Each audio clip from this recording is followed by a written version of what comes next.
Sanggar Cerita mempersembahkan Sabda Pandita Ratu.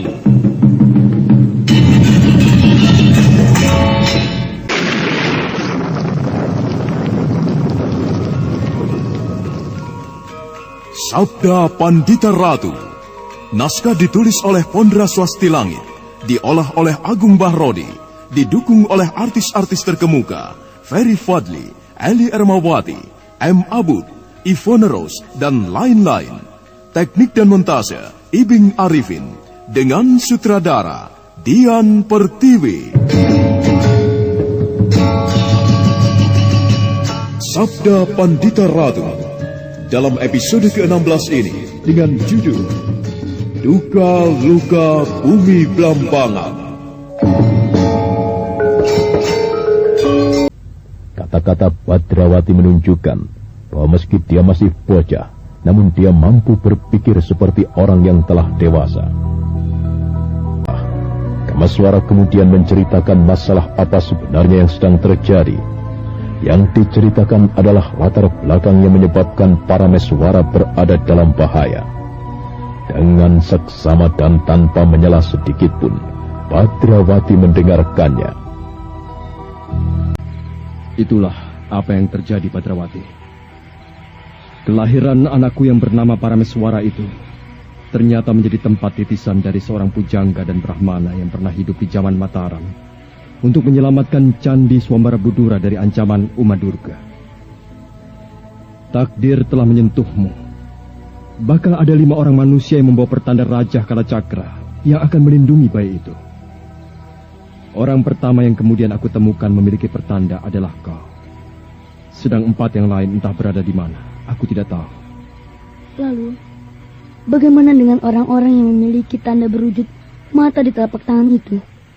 Jumlah mereka ada 3, dan karenanya disebut Trinetra. Mereka lah yang akan ikut membahayakan anakku, di samping Umadurga itu sendiri. Salah seorang dari mereka bertiga, baru 3 hari yang lalu berurusan denganku. Apa yang Paman lakukan padanya? Aku telah membunuhnya. Paman, sekarang katakanlah padaku, kemanakah aku harus pergi untuk membantu memberikan perlindungan kepada anakmu? Pergilah ke Kambang Ayun, Badrawati. Waktu bergerak semakin mendekati saat datangnya fajar pagi. Kamaswara yang kembali ke halaman perguruan Palwas Sambu melihat berbagai kegiatan telah dimulai. Ada yang menyapu halaman, ada pula yang mengisi bak air, atau yang juga sering disebut pakiwan. Dari mana saja kau, Kamaswara? Hanya kepada Kakang Mesa Beranjangan seorang aku menceritakan peristiwa ini. Oh, apakah terjadi sesuatu? Benar, Kakang. Apa? Aku telah bertemu lagi dengan salah seorang dari mereka yang tersentuh takdir itu. Kau bertemu dengan orang yang mempunyai raja berwujud mata di telapak tangan lagi? Bukan, Kakang Beranjangan. Yang baru saja menemuiku seorang bocah. Masih bocah. Usianya barangkali antara 10 hingga 13 tahun. Ia menunjukkan sebuah raja seperti yang dimiliki anakku. Oh, rupanya mereka berdatangan ke tempat ini, Kamaswara. Benar, Kakang Beranjangan. Semula aku mengira aku akan mengalami kesulitan untuk menemukan mereka. Namun ternyata mereka yang justru datang menemuiku. Dengan demikian, Palwas Sambu atau perguruan pesanggaran harus mempersiapkan diri untuk menghadapi berbagai kemungkinan. Lalu bagaimana dengan bocah itu, Kamaswara? Ia bernama Badrawati. Tidak menyebut nama dan asal-usulnya.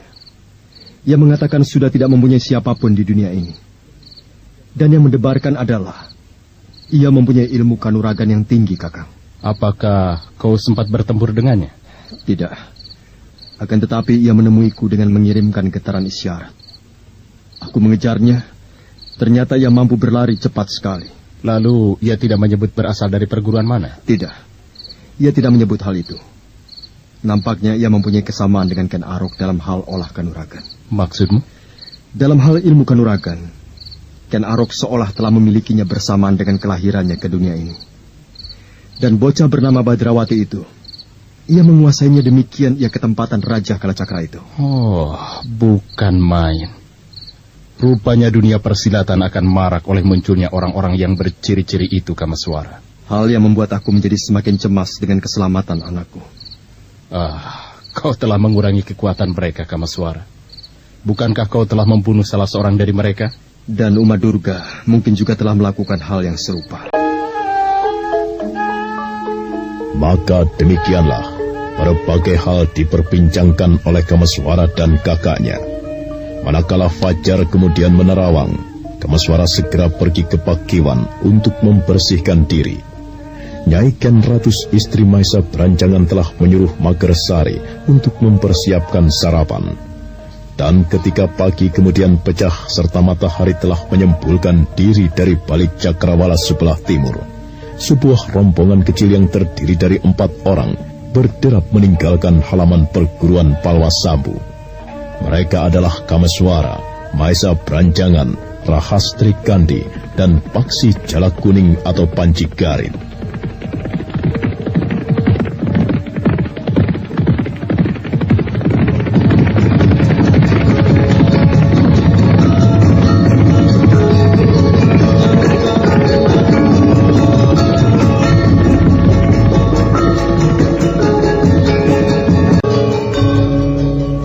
Ketika hari merampat semakin siang, mendekati saat tengah hari, mereka telah berkuda jauh meninggalkan Palwasambu dan bahkan jauh pula melintasi pesanggaran.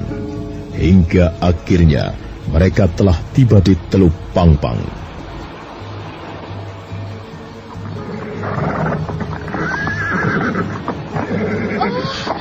Betapa indahnya tempat ini, Kakang. Kenapa, Rastri?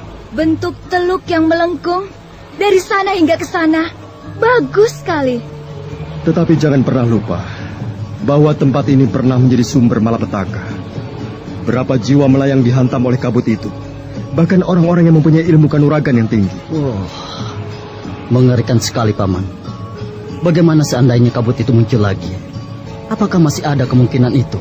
Rasanya tidak mungkin, Panji Garin. Bongkahan logam yang jatuh dari langit itu telah dikuasai. Bagaimana caranya kita sampai di bukit sembulungan itu? Kuda-kuda kita ikat di sini dan kita melintas teluk ini. Caranya? Berenang. Ayah sanggup melakukan hal itu? Aku tahu, ayah tidak bisa berenang. Ayah bisa tenggelam. Kau tidak tahu aku bisa berenang, Rahastri? Aku tidak pernah melihat ayah melakukannya. Bagaimana kalau kita buktikan? Kita berenang. Aku tidak mau. Mari kita berjalan ke utara. Di sana ada sebuah perkampungan yang bernama Hamuncar. Di sana banyak nelayan. Kita bisa menyewa perahu dan menggunakannya menyeberang ke bukit itu. Seperti inikah keadaan perkampungan Hamuncar sekarang? Paman, apakah ada perbedaan yang menyolok sekali? Lihat, rumah-rumah yang tidak terawat itu.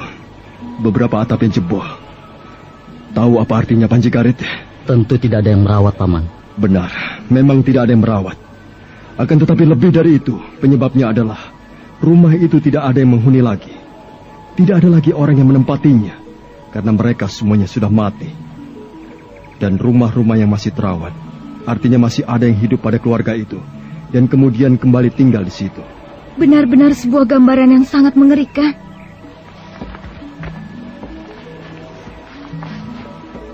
Siapakah kalian di sana?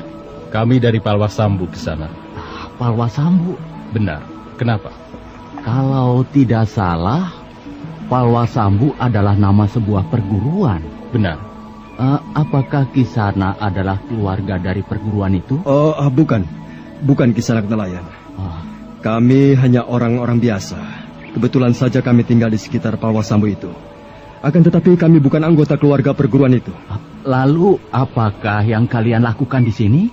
Kami hanya kebetulan sedang mudari nadar. Melepas janji? Iya. Kakakku ini bernama Sampar Garut, dan 2 pemuda ini anak dan menantunya. Iya. Kebetulan mereka telah menjadi suami istri. Padahal sebelumnya, anak perempuan ini sulit laku. Sehingga kakakku ini kemudian berujar, andai kata putrinya telah bersuami, maka ia akan mengajak anak dan menantunya untuk naik perahu. Begitu. Apakah sebelumnya anakmu sulit jodoh, Kisanak? Sulit mendapatkan suami? Benar, Kisanak. Menurut penilaianku, anak perempuanmu adalah anak perempuan yang cantik. Bahkan sangat cantik. Akan tetapi, mengapa bisa sulit jodoh? Wah, kalau di sini mungkin sudah jadi rebutan. Iya. Apakah kau masih mempunyai anak yang lain yang sulit jodoh, Kisanak? Ada. Di keluargaku masih ada yang belum bersuami.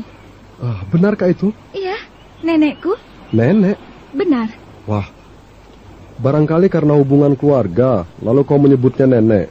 Umurnya berapa? Benar. Karena hubungan keluarga menyebabkan aku harus memanggilnya nenek. Ia adalah adik kandung kakekku, yang juga kesulitan jodoh hingga sampai tua. Tadi aku bertanya umur. Umurnya sekitar 60 tahun, Kisanak. Akan tetapi ia tetap kelihatan cantik. Bagaimana? Apakah kau berminat? Kalau kau berminat, nenekku tentu akan sangat senang sekali. Pasti senang. Apalagi calon suaminya orang yang masih muda dan tampan. Tidak. Loh, mengapa kau menarik diri? Bukankah tadi kau sudah mengatakan bersedia? Tidak. Aku tidak bermaksud apa-apa. Wah, ia menjauh. Bagaimana dengan kau, Kisanak? Apakah kau berminat? Aku tahu kalian sedang bercanda. Dan aku tidak percaya jika kalian datang kemari untuk membayar janji. Nampaknya kalian mempunyai keperluan yang lain. Benarkan demikian? Kisanak salah menebak. Ayah memang bermaksud membayar nadar untuk mengajak kami bercengkrama di Semenanjung Sembulungan. Serta melihat dari dekat bagaimana wujud dari daerah yang paling dekat dengan bencana yang pernah terjadi itu. Sebelum bencana itu terjadi, kami pernah datang kemari. Rumah-rumah di sana itu terawat. Rumah-rumah itu nampak hidup. Akan tetapi sekarang nampak kusam.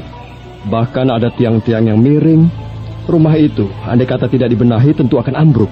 Rumah itu tidak ada yang menghuni lagi. Ditelan kabut setan itu. Hampir semua yang ada di rumah pada waktu bencana itu terjadi. Semuanya tumpas, tidak bersisa seorang pun. Mereka yang tidak sedang berada di rumah, mungkin sedang melaut, atau sedang pergi ke daerah yang lain. Mereka itulah yang selamat. Dan Kisanak sendiri? Bapak dan ibuku, seorang adik perempuanku, seorang istriku, 2 orang anakku, semuanya menjadi korban. Tetapi sekarang aku telah ikhlas. Aku tidak boleh tenggelam oleh bencana itu. Temanku itu, ia menyandang beban yang lebih berat. Keluarganya adalah keluarga yang besar, dan semuanya habis, kecuali dirinya sendiri. Kasihan. Bukan hal yang aneh jika Kisanak mengelilingi Hamuncar ini, akan bertemu dengan orang-orang gila. Mereka menjadi gila karena tidak mampu menyangga beban. Kesedihan karena ditinggal orang tua baik ayah ataupun ibu adalah duka yang pedih. Karena mereka orang tua yang melahirkan ke dunia ini. Kemudian kesedihan karena ditinggal mati istri adalah duka yang juga tidak kalah pedihnya. Karena istri adalah tempat kita mencurahkan segenap isi hati. Tempat mencintai. Ya, kemudian kesedihan ditinggal anak. Itulah yang menyempurnakan untuk menjadi gila. Anak. Apalagi jika masih bayi. Masih lucu-lucunya. Jika anak sakit. Rasa-rasanya andai kata bisa. Orang tua rela menjadi tempat sakit itu asal anaknya tidak sakit. Apalagi mati.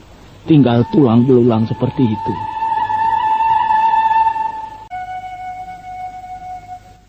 Sangat tersentuh permukaan hati Kameswara, dan bagaikan disayat perasaan, Rahastri Kandi mendengar apa yang diucapkan nelayan itu.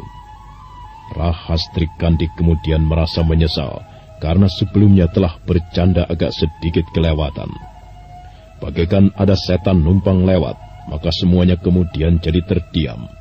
Ingatan Kameswara tertuju pada anaknya. Kami juga memohon kepada Hyang Batara Agung, semoga memberikan ketenangan dan kedamaian hati kepada Kisanak. Terima kasih untuk doamu, Kisanak. Kisanak benar. Di dalam keadaan yang seperti ini, yang sangat aku butuhkan bukan lagi hal-hal yang bersifat duniawi. Bukan lagi harta dan benda, dan akan tetapi ketenangan. Betapa dalam keresahan hati, aku sangat merindukan ketenangan ini. Ketenangan, lepas dari segala bayangan pahit. Akan tetapi, aku menjadi ragu-ragu Kisanak. Apa yang Kisanak ragukan? Apakah aku akan mampu? Setiap kali aku pernah berusaha untuk melupakan. Namun semakin aku melupakan, justru bayangan kelam itu semakin lekat. Aku sendiri cemas. Suatu ketika aku akan menyusul yang lain. Ikut menjadi gila yang Kisanak maksudkan? Benar. Ya, memang berat untuk melupakan hal itu. Salah seorang paman kami, Kuda Semekar namanya, juga ikut menjadi korban keganasan kabut setan itu. Kami semuanya sangat sedih kehilangan dia. Akan tetapi, dengan berbagai hal yang kami lakukan, akhirnya kami bisa mengatasi kesedihan itu. Yang barangkali bisa Kisanak lakukan adalah Kisanak selalu memusatkan pikiran bahwa Kisanak telah ikhlas dengan kematian mereka. Kisanak justru jangan lagi menyesali bencana yang telah terjadi. Dan kemudian Kisanak banyak menyibukkan diri dengan pekerjaan apapun. Sehingga Kisanak tidak mempunyai banyak waktu untuk melamun. Dengan cara demikian, Kisanak akan mampu mengatasi kesedihan itu. Terima kasih. Aku akan mencoba Kisanak.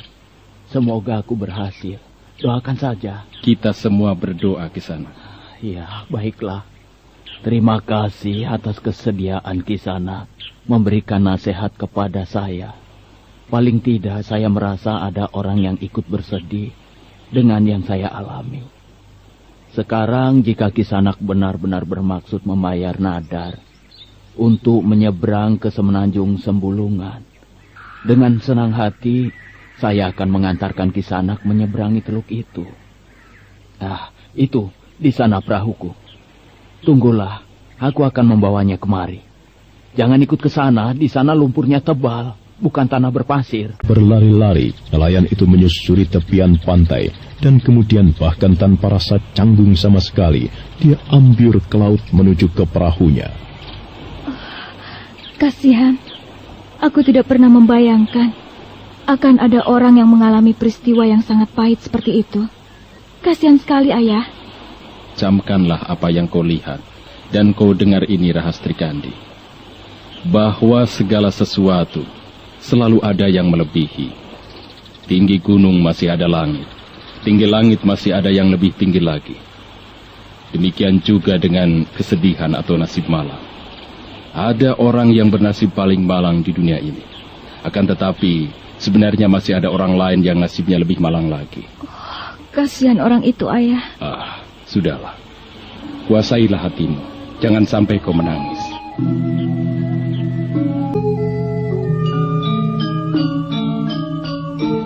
Riak ombak mengalun tenang di Teluk Pangpang. Kameswara mengayuh dayung dengan tenang pula. Sedangkan nelayan yang bernasib malang itu mengendalikan arah perahu dengan sebuah bilah kemudi yang berada di belakang perahu. Permukaan perahu dengan laut tidak seberapa banyak. Itu sebabnya Rahastri Kandi mampu menyentuh air laut yang jernih dengan tangannya. Sebenarnya ikan yang nampak berseliweran membuat hatinya gemas.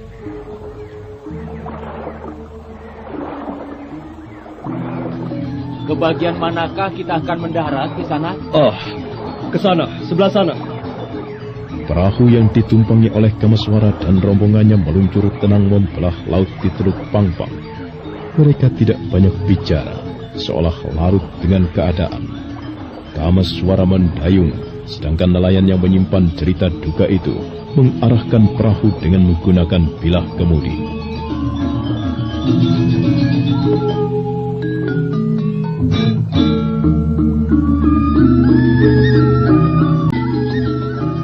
Dan beberapa saat kemudian, mereka telah merapat. Rahastri Kandi kemudian mendahului mentas. Semenanjung Sembulungan. Bagaimana menurutmu, Kakang? Sebuah tempat yang menarik. Hutan yang lebat serta ada teluk.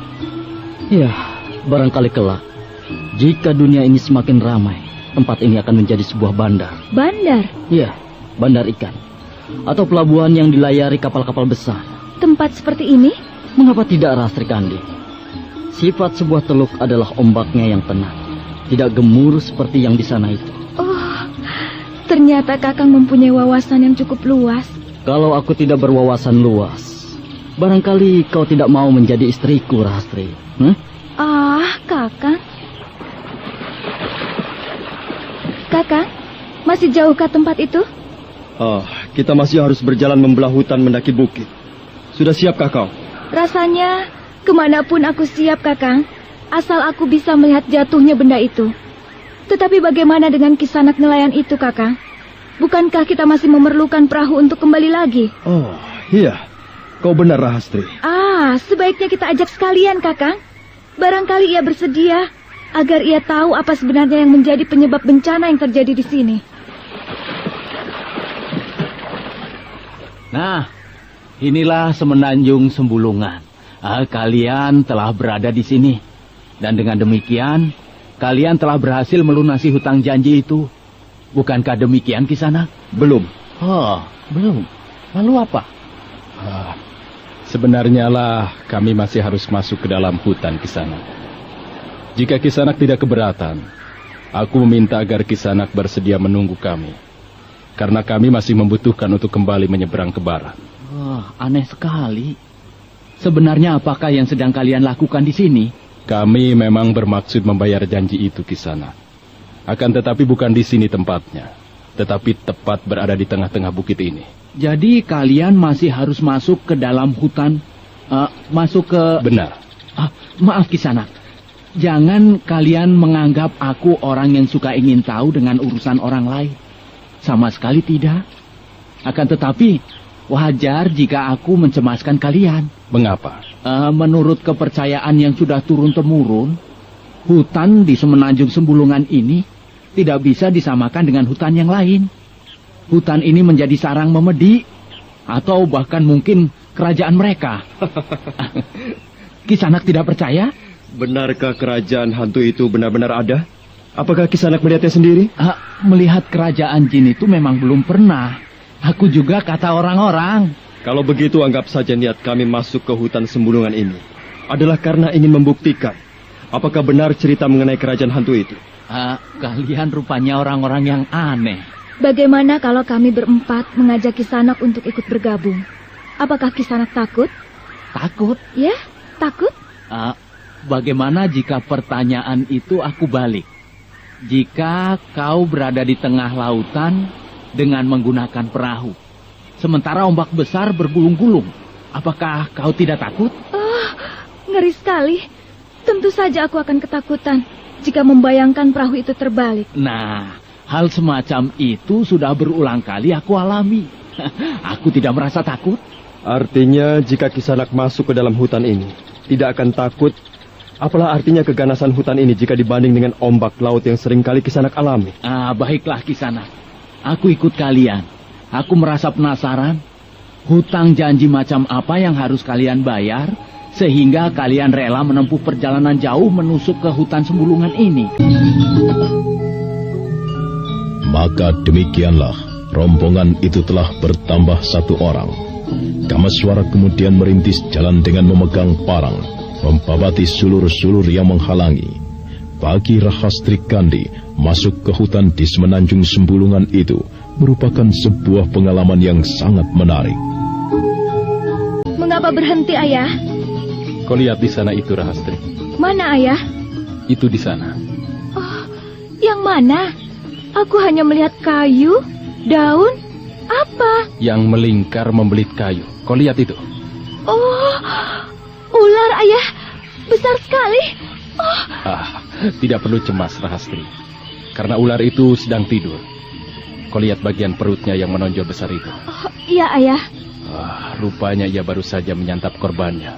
Mungkin seekor babi atau seekor rusa. Jika telah menelan korban yang sebesar seperti itu, maka ular itu sudah tidak berminat lagi untuk mengusik binatang yang lain. Gila. Benar-benar besar sekali ular itu, Ayah.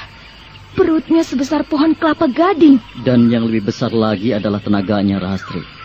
Seekor harimau, jika telah terbelit oleh perutnya, maka meski taring-taringnya itu menggigit, maka harimau itu akan mati. Semakin digigit, semakin kuat ular itu membelit. Oh, aku tidak suka dengan binatang ular. Bunuh saja ular itu, Ayah. Jangan, Rahastri. Justru binatang itu harus dibiarkan hidup dan kembali berkembang biak.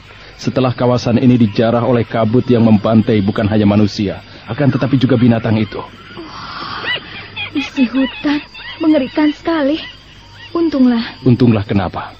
Untunglah aku terlahir sebagai keluarga manusia. Andai kata aku terlahir sebagai keluarga isi hutan ini, maka aku tentu sibuk bertarung untuk mempertahankan hidup. Kita tinggalkan tempat ini. Kita terus berjalan. Tetapi masih ada yang bisa ditonton, Kakang Beranjangan. Apa, Kameswara? Lihat yang di sana itu. Nah, apa yang akan mereka temukan di tempat jatuhnya bongkahan logam dari langit itu? Saudara pendengar, untuk mengetahui jawabannya, ikutilah kelanjutan kisah ini dalam seri berikutnya. Sampai jumpa.